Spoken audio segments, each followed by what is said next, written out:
Previously in Hedge Knights, the Adlets held a meeting in the prayer room to discuss how they wanted to expand the keep now that the additional salix trees could absorb the displaced pollution, and they decided to build bedrooms where the old fungal farm stood. Sapo relocated the original 3 salix trees to inside the curtain wall for protection and convenience. Tangier started to teach Madzi how to mine. The Adlets defended against a raid that took advantage of the thick fog that settled in the glade for many days. The fungus from the field was harvested to make way for bedrooms and living space. Episode 21: Privacy. While the progress building a new wing in the keep for bedrooms was progressing nicely, the keep fell to disarray with flour piling up around the windmill, fungus sitting on the ground where the timber flooring was to be placed, and shelves stuffed full of random things, making it difficult to organize and find what was needed. It was time to clean up a bit.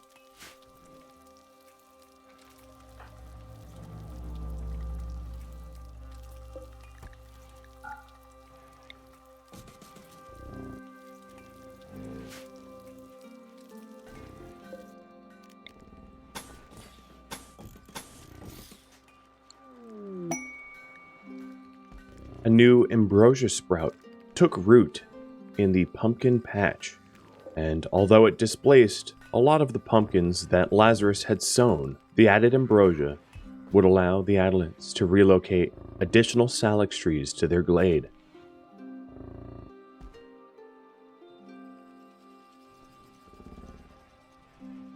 The apiaries would need to be relocated, and Sapo thought placing them in the main farm so that they could help pollinate the new variety of crops might benefit both the bees and the Adlets. Setting them next to the apple trees seemed like a perfect fit.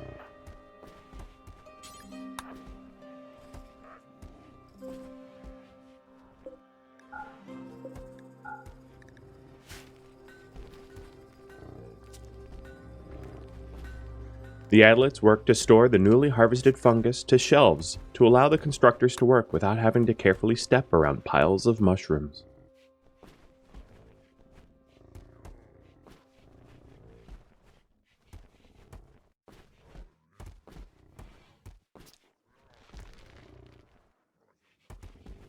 The flour and fungus were hauled away so they wouldn't rot needlessly, but there was still a lot more organization to be done. It was quite difficult to take stock of what they had. The shelves, barrels, and boxes contained dissimilar goods and provisions, and the quantity of fungus was still overwhelming despite its short shelf life. While the constructors worked on the bedrooms, they would continue to make small improvements to the layout and storage shelves to bring a bit more order to the chaos.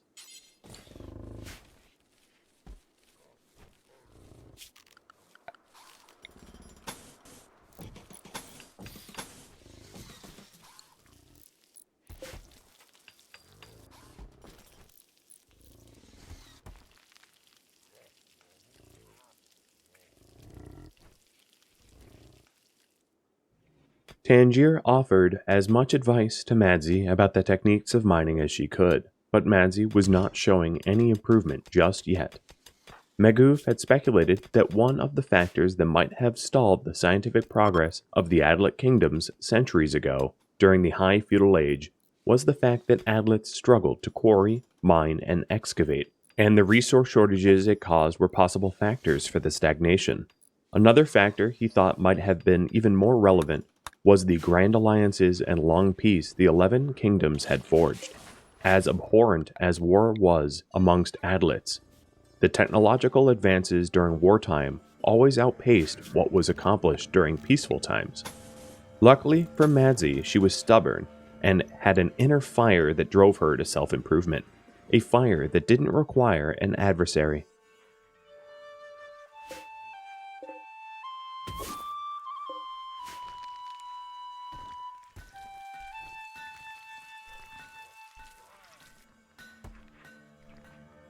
Sapo eagerly harvested the ripe garlic. Like any good chef, he immediately took a bite of it and choked back tears and tried to spit out the dozens of tiny flakes that caked his mouth. He immediately let out a belly laugh when he remembered every recipe that Megahoof had found that included garlic called for it to be peeled and usually cooked. He then went to try a sheath of wheat and found it to be equally disgusting. Maybe trying the crops raw before cooking them wasn't a great idea after all. Trying raw lentils further cemented his conclusion, but he was on a streak, and once the onions were ready, he'd try one of them too.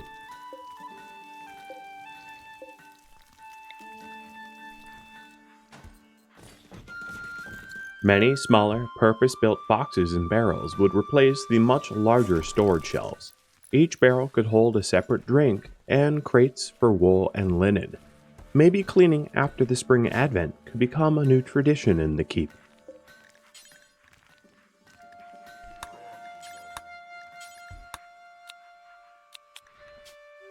Old, worn-out clothing, too threadbare to repair, cluttered the shelves as well.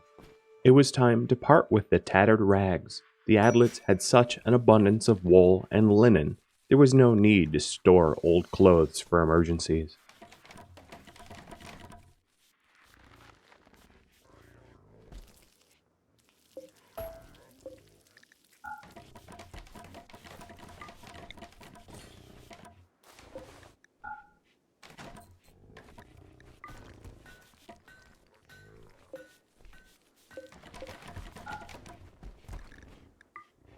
Judea started to rake out the tilled rows of fungal plots to ready the space for subfloors and timber hardwood.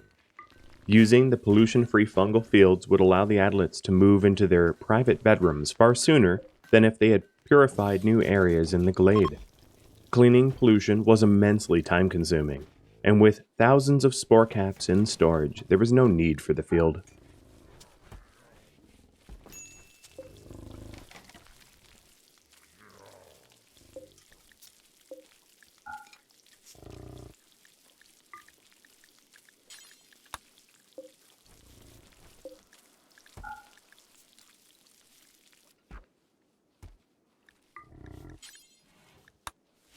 Dave and Tangier continued the work that Judea had started, and within a few short hours the entire area was ready for building.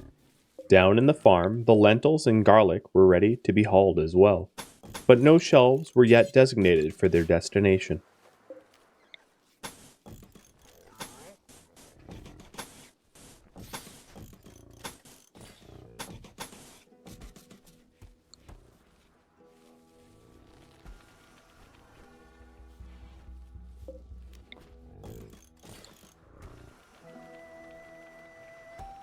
Two of the 6 planned bedrooms were already free of pollution and soon could be moved into. The Adlets who shared the barracks were very excited.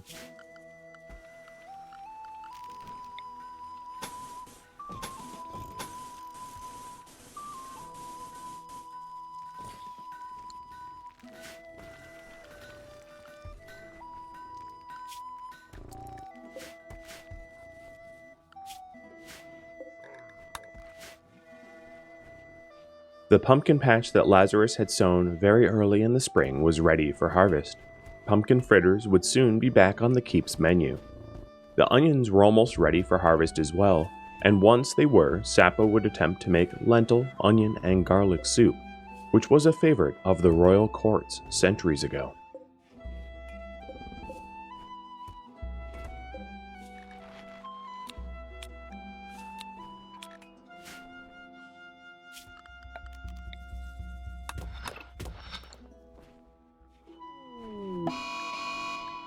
The ever-vigilant Madzi noticed the telltale signs of pollution frenzy. A waste rat of the glade had gone feral, screeching and clawing its way towards the keep.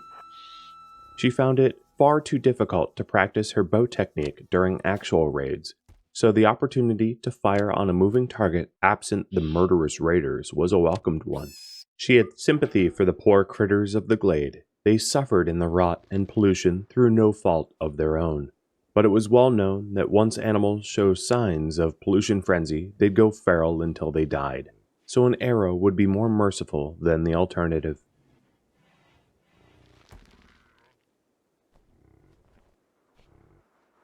The stored shelves, barrels, and boxes of the keep were becoming more organized. Most of the Adlets had their own individual jobs they were responsible for. Meghoof for research or Sapo for cooking, but nobody took ownership of stocks and inventory.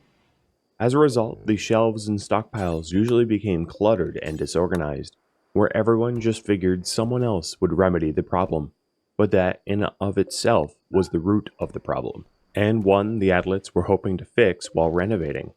If they had small shelves, and each one was designated for a specific good, much the way there was designated barrels for coal, organization would come more naturally and nobody would be faulted.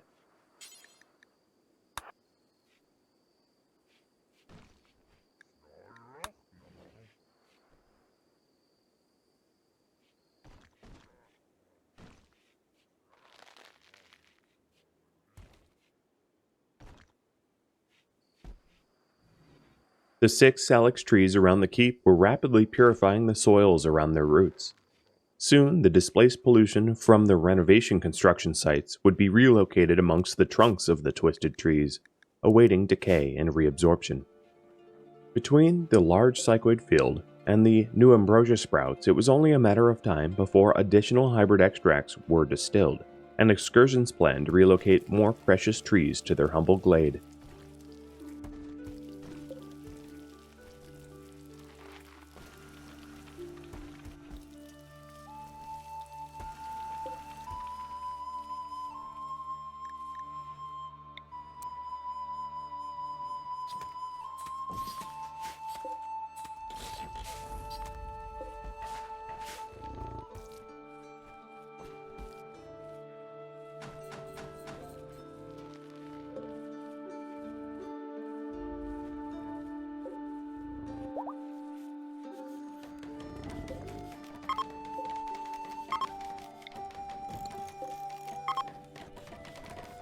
The Adlets were nearly done building the walls, doors, and flooring for the new bedrooms, much thanks to the tidy surplus of building materials stockpiled by stonecutters, lumberjacks, and miners. Everything needed for the bedrooms was just a stockpile away. The real challenge would be cleaning the area by hand, because sadly salix trees couldn't absorb pollution around structures. Half of the bedrooms were already pollution-free, so at least some of the Adlets could benefit from the bedrooms while the rest of the area was cleansed.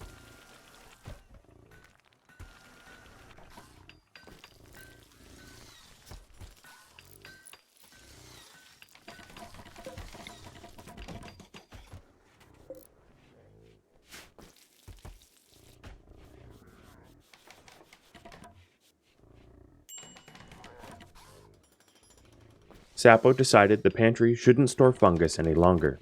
He didn't intend to ever use it for meals, and asked the other Adlets if they cared if he stored it outside, potentially attracting the critters of the glade to eat it, and nobody seemed bothered by having it wasted or spoil.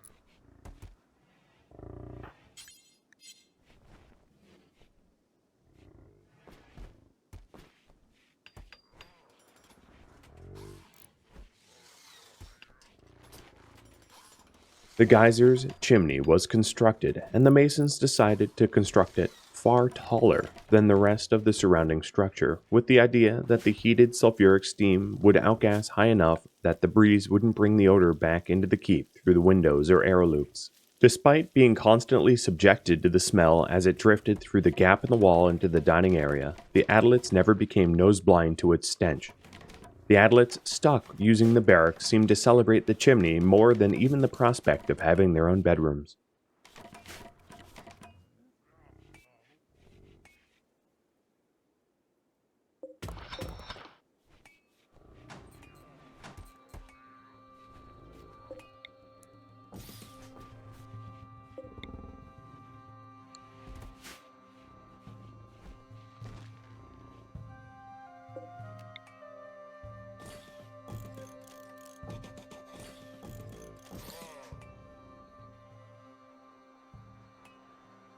Two-thirds of the bedrooms were ready to be moved into, so Judea built iron lanterns into each one. The Adlets preferred to sleep in bedrooms without windows for security and preference. Between the threat of monstrous raiders using windows as a weak point to breach into the keep, and the ugly view of polluted glade hills outside their bedroom walls, a simple torch or lantern was the preferred alternative. Even the main hall of the keep was built with these preferences in mind. The windows were built near the ceiling, high off the ground, and could only be accessed with a tall ladder, and only offered a view of the sky, clouds, moons, and stars.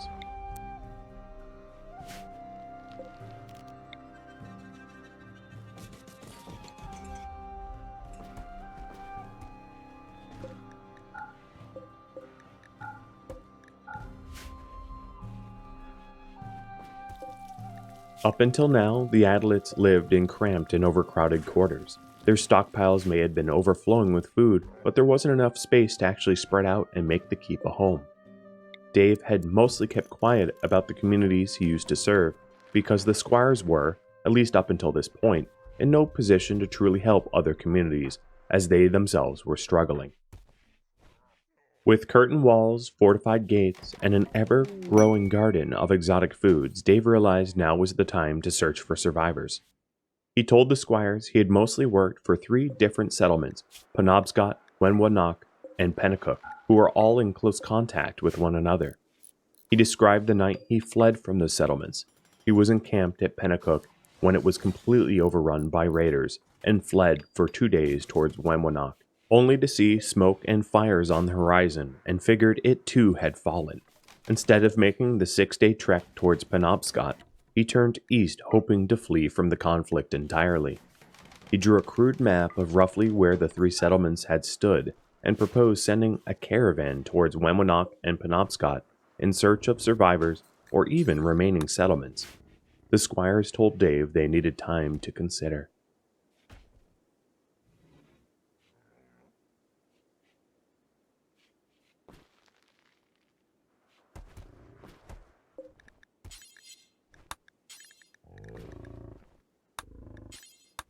The onions were ready to be harvested, and Sapo took a large bite. Once again, he choked back tears and coughed as he tried to spit out many dry flakes that filled his mouth. Raw onions didn't seem too different from the bite of raw unpeeled garlic, but this time he knew onions were always peeled, and usually sliced, diced, or minced, but for posterity, he bit into it anyway. He properly peeled the onions and cut them into wedges, preparing them for the lentil, garlic, and onion soup. He followed the recipe as closely as he could, but lacked some of the seasonings and spices that the old royal recipe called for. It sat on the shelves, with the others too nervous to try the soup, having seen Sapo's reaction to the raw lentils, garlic, and onions, until Shellbell grabbed a bowl and shoveled it into his little mouth. Never had the Adlet seen Shellbell eat so fast, clearly a sign of approval. Judea and Sapo grabbed 2 of the remaining bowls and delighted in the flavors. Sapo wished he had the seasonings and spices the recipe called for, but what he had cooked was delicious all the same.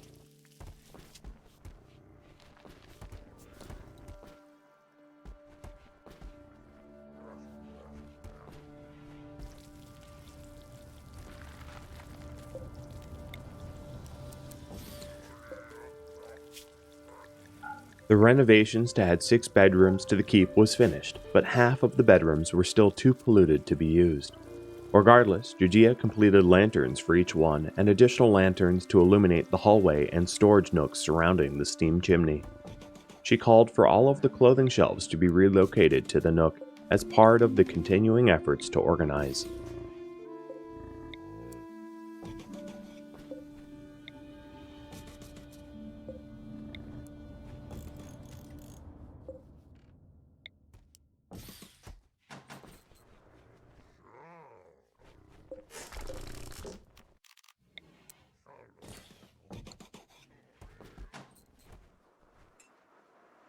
The Adlets hauled the shelves to the nook and then fetched the clothing to neatly fold and place upon the shelves.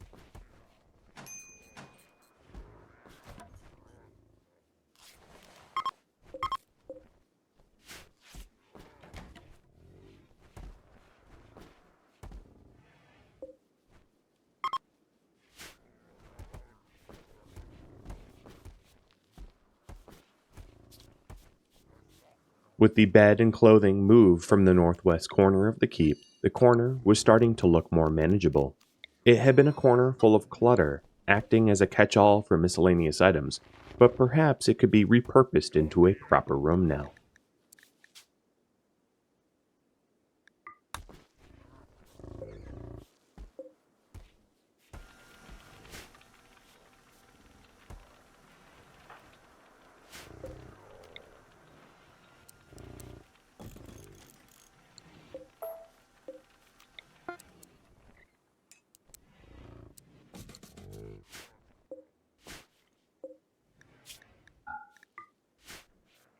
While the Adlets tidied up the keep, they discussed Dave's proposal about sending out search parties to the communities he had served.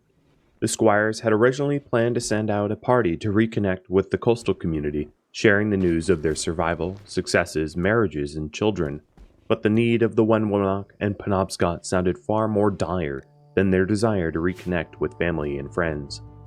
As much as Megoof wanted to scour the archives of the coast for manuscripts of steelmaking and weapons of war, the call to action elicited by Dave was impossible to ignore.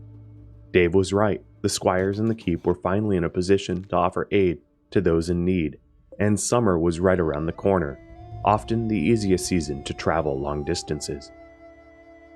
Dave had only offered a crudely drawn map. He couldn't offer more details, but said that if he led the caravan, he'd be able to recognize landmarks and lead the caravan as the pathfinder. The matter of postponing plans to travel to the coast was concluded. They'd send search parties for survivors instead, but who to send was still up for debate.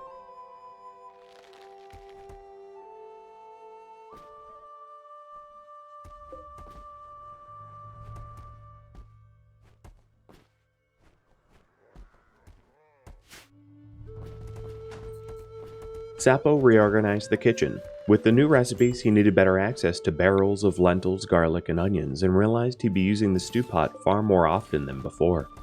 The oven was placed off to the side as well, with a barrel of flour beside it, and all that was left was to store a barrel of pumpkins there as well.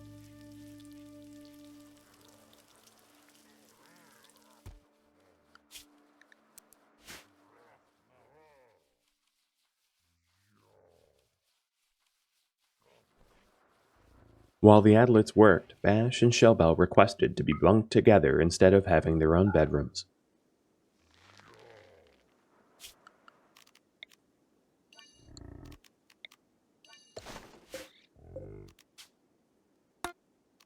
Small piles of burlap-sacked pollution would be hauled to the trunks of each tree. Now, with double the trees, the burden of the salix trees to absorb pollution was halved, and with any luck, more salix trees would be added to the glade soon.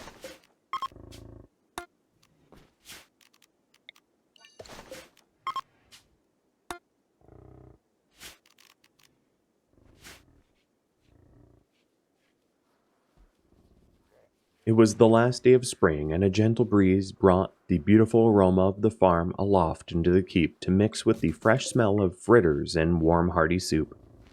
The sun pierced through the high hazy clouds of pollution, and the Adlets basked in its warmth.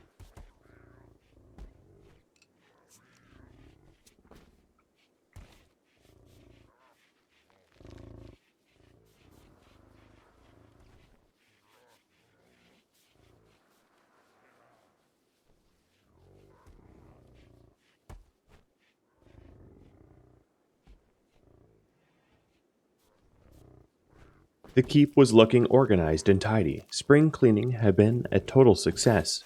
The bedrooms were still Spartan and bare, but moving the beds away from the entry door and smelters allowed the Adlets to sleep soundly like never before.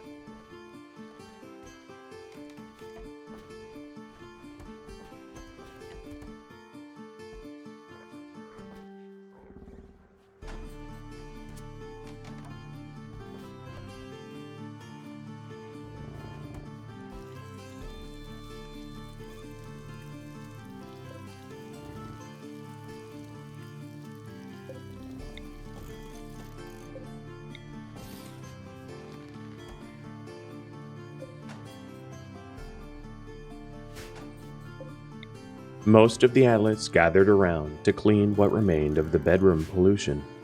They discussed the plans for a search party and came to the conclusion that one of their doctors would have to accompany the caravan. As much as the community relied upon Sapo to cook and farm, he was by far the most capable at medicine. Megoof told Sapo that he had practiced baking and milling in his absence when he ventured out for the salix trees, and that he could probably manage stewing as well. As much as Madzi wanted to join Dave and Sapo, she knew she'd be too much of a liability for the adults to manage. She could safely shoot at feral waste rats, but defending against marauding raiders was far above her capabilities, at least for now. The plan was to have Dave, Arauco, and Sapo pack up a bison or two and depart with a surplus of medicine and food to head westward beyond the Catraro forest, with Dave leading them towards potential danger, but also survivors in need.